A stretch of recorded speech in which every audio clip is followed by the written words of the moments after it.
In today's video, I want to share with you guys the last summer manicures that I wore in September. I'm not going to cover the entire month because towards the end there I wore some fall manis, and what I want to do is kind of separate it and kind of close out summer since we're all done with summer here. I'm going to start off with a neon coral. This was actually sent to me by a viewer. She placed an order through Moonshine Mani and had Moonshine Mani ship the information to me, which I am forever grateful. This is on the flip side, which is part of the project Dupe from Moonshine Mani that she created for Flip Flop Fantasy. I actually broke my last Flip Flop Fantasy bottle, was it last year when I moved here?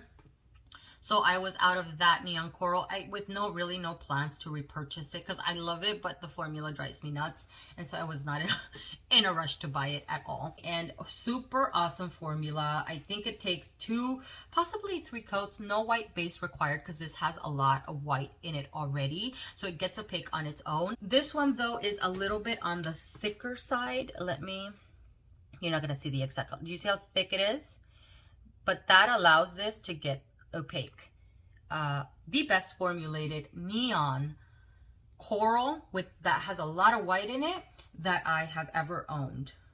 It just concerns me that it is a little bit thicker because I don't want this to dry out before I have a chance to either wear it as another manicure or finish this bottle out. But such a beautiful color. I'm gonna show you guys some pictures that I took in the dark. Neon polishes especially are very difficult to photograph, and you can never get the color accuracy. Like right here, it is coming out a little bit washed out. It is brighter than this, and I feel like taking pictures with dim light, it brightens, it shows almost color accuracy of the polish. So that's what those are the pictures that you're gonna see. I did top it over with this topper from Salon Perfect.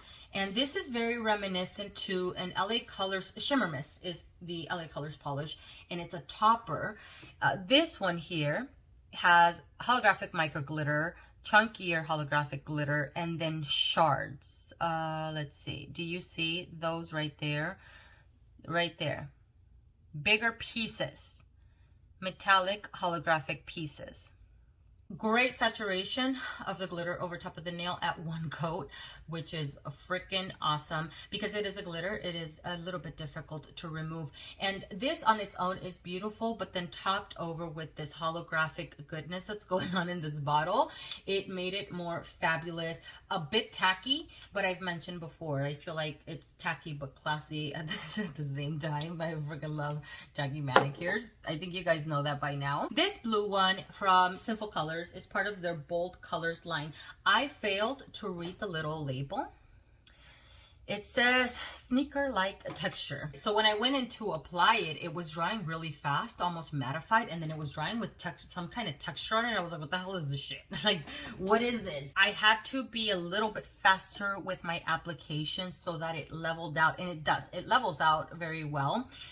But it also leaves this rubberized type of look on the nails, which I think is so cool. So it's textured, but it doesn't feel heavily textured like an actual texture polish, like Liquid Sands from OPI. I feel like you can cut people when you add those polishes on, and then like the Pixie Dust from Zoya. This is a little bit way more subtle. It's not something that you feel very much on the nails, but I love the look. And then it's almost matte, but with a little bit of sheen, kind of like sneakers look, right? Really beautiful color. Very vibrant. But because I was trying to make use of the glitter toppers, because I had not had a chance to wear a lot of my glitter toppers that I put on my summer seasonal rack, I pulled this one out that I had on there. This is from LA Colors, and this is called Craze. This is one of those rainbow glitter toppers, and most of the glitters in here are more satiny, but the blue glitters are metallic.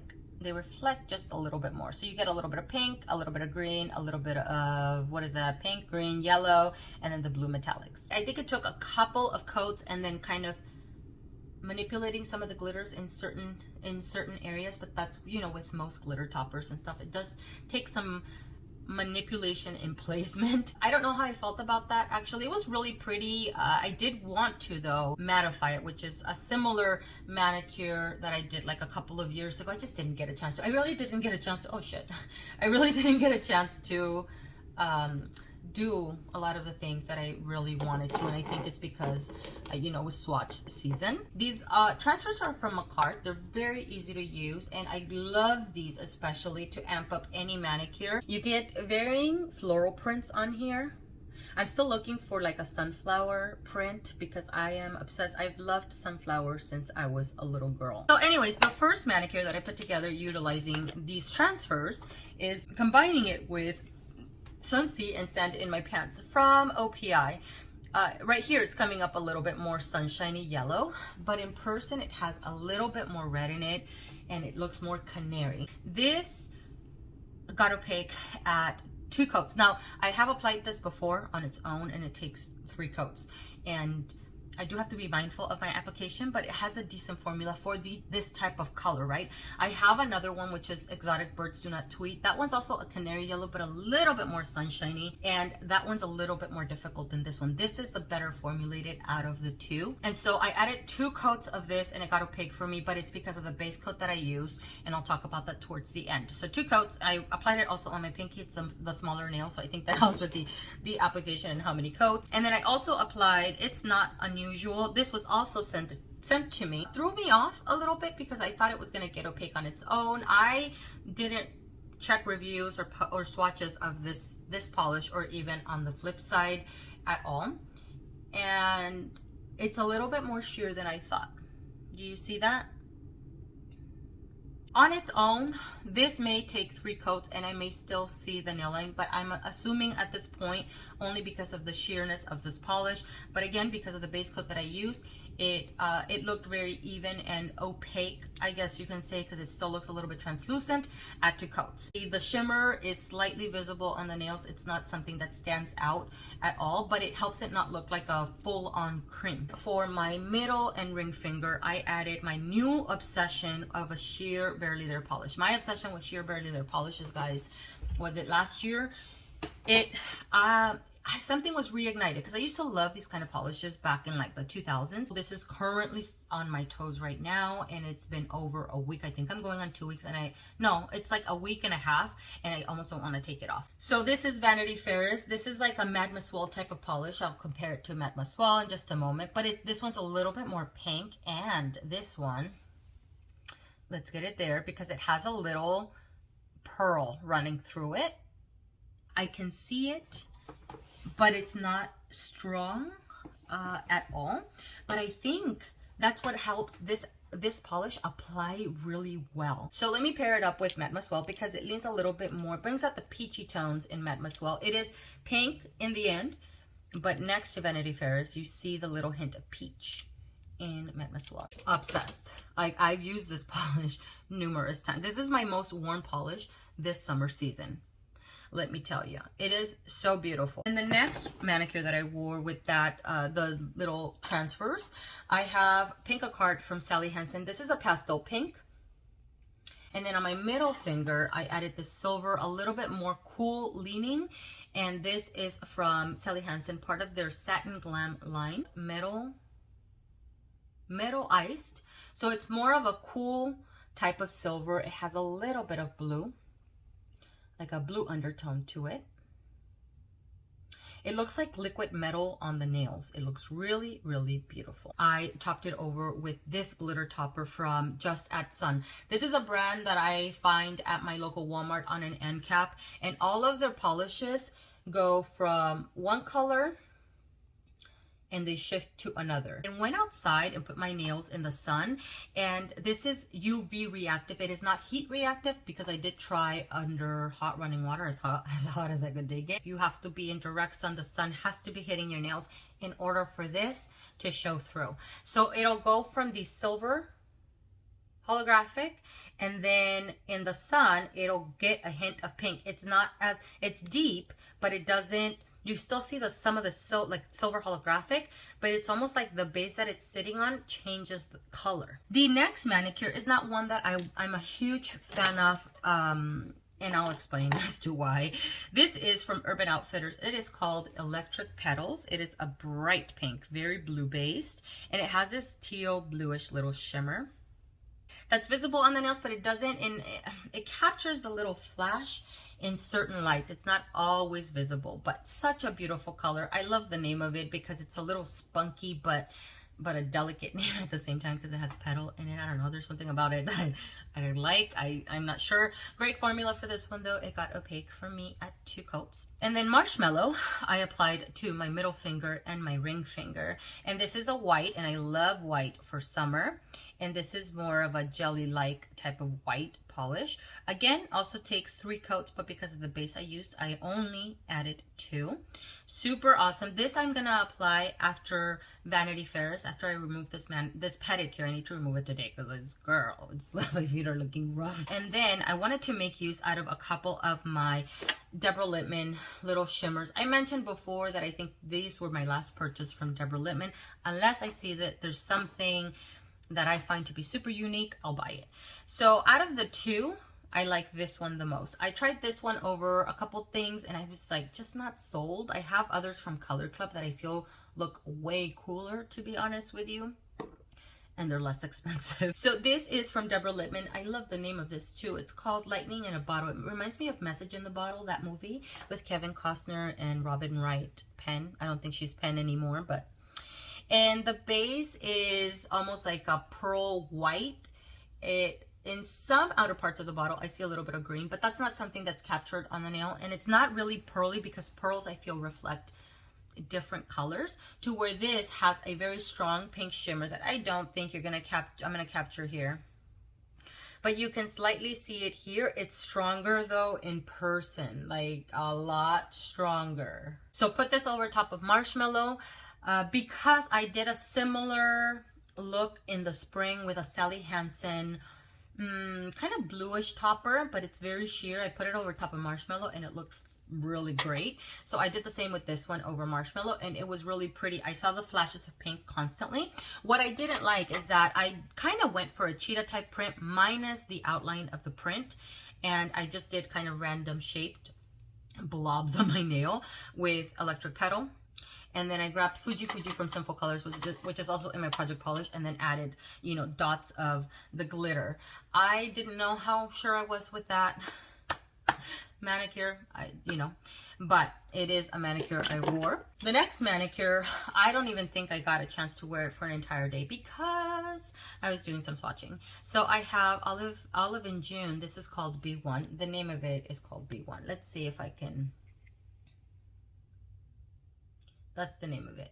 It is a soft peach, difficult application, but that is the nature of the color. In person, this has a little bit more of a blush type of tone, but it is a pastel peach. I really want to top it over with Off Tropic from KB Shimmer. This is a rainbow topper, so you get varying colors here, and these are flakes.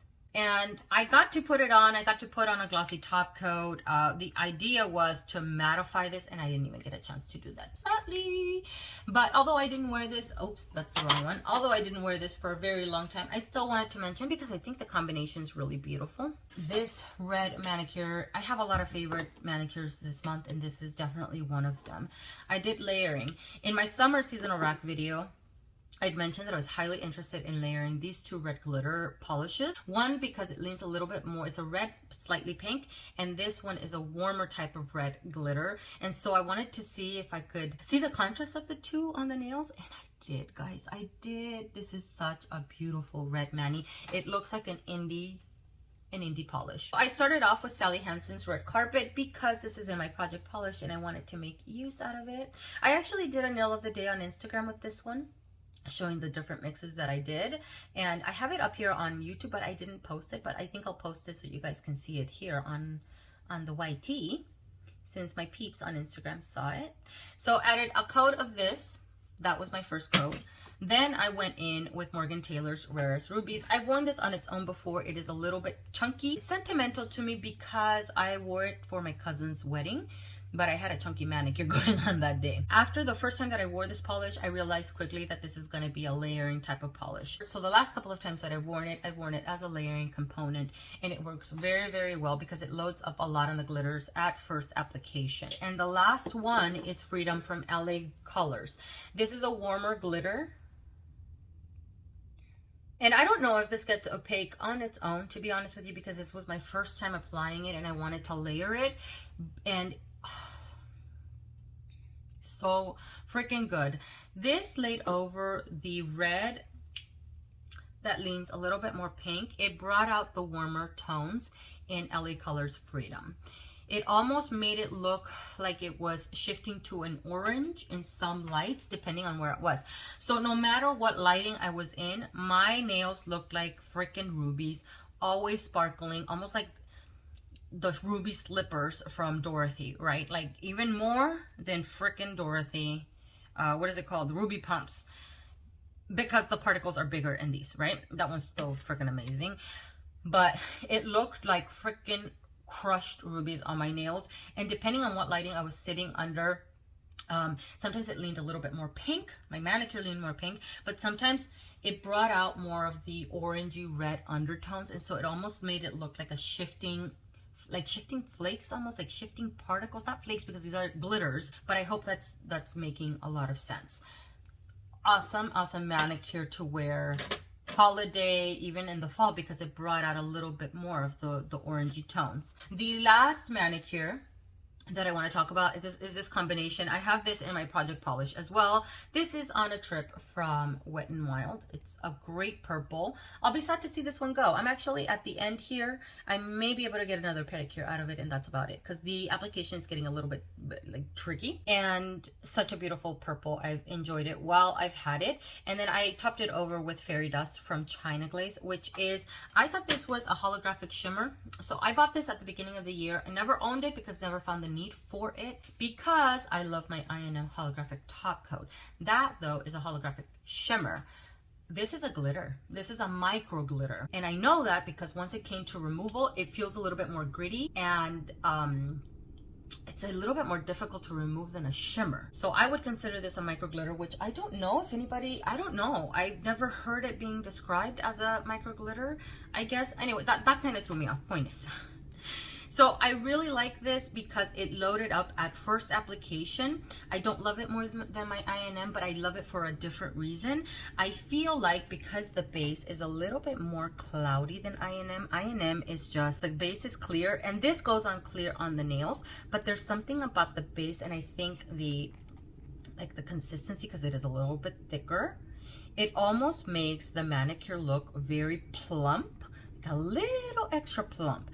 That I freaking loved. I love that manicure. It was such a simple combination, but at the same time, it looked very delicate and very rainbowy, because I could see the rainbows on my nails constantly. So one of my favorite manicures out of the entire month. The other pedicure that I wore, because I mentioned Vanity Fairest, is this one, which is Buzzling Bazaar, which is like a bright turquoise cream from Essie.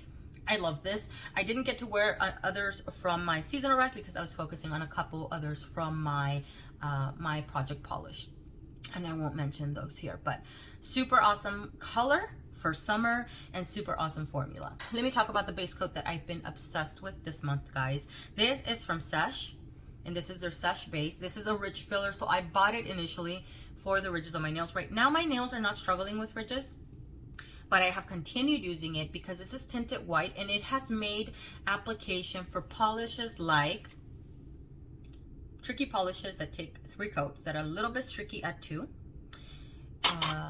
Pastel pinks that also get a little bit streaky, you know, so usually require like 3 coats. Sheer polishes that take 3 coats like Marshmallow or Magma Swell or Vanity Fairest. Or yellows that require 3 coats. I can get away with 2. Best discovery ever. I love it so freaking much. I love it so much. This one, I don't know if the light's gonna capture it, but I am literally down to here, and I have not owned this base coat very much. This is basically the base coat that I have used the most this summer, and I will buy it again. This one does take a little longer to dry though. I have to let this fully dry. That is the trick, to let it fully dry before I go in with a polish. If I go in with the polish before this dries, my manicure is going to take longer to dry. and that's not something that I want. So I allow this a good 5. I feel like between 5 to 10 minutes is a good time. This is a white base coat, so that is what helps those other polishes get opaque.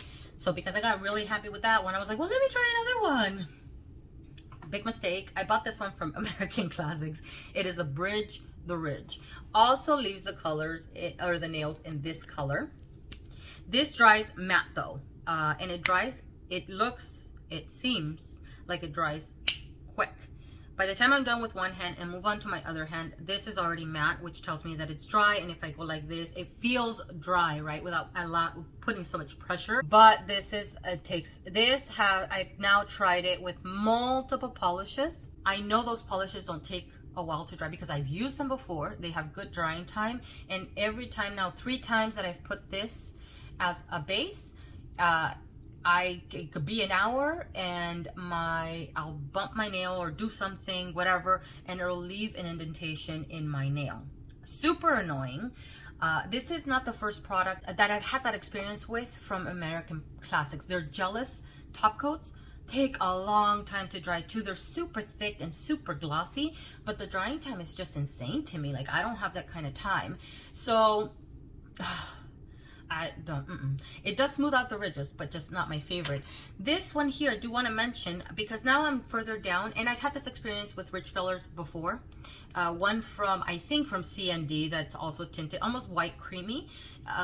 When you've used them a lot, I do tend to clean out the neck of the bottle. This one needs to be cleaned out again. The furthest down that you get and the more usage you get, and then the more this is exposed to air, right, it dries little particles out. And so when I'm applying it, sometimes it leaves little bumps, like white bumps of the solid dried parts that's in here. And that goes from, because how it dries here, when I go like this, you know, and then put my brush back in, I'm dipping back in dry parts of the base coat.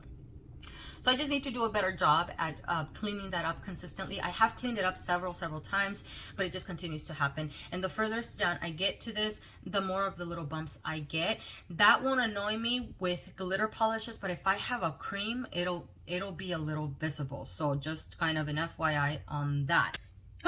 Okay, is that all of the manicures, guys? This is like freaking 30 minutes. I'm gonna have to cut this down because that was a lot. Okay, so thank you guys so much for watching, and I hope that you guys had a great summer season and wearing your polishes and being productive, making use out of all of your polishes that are on your seasonal rack.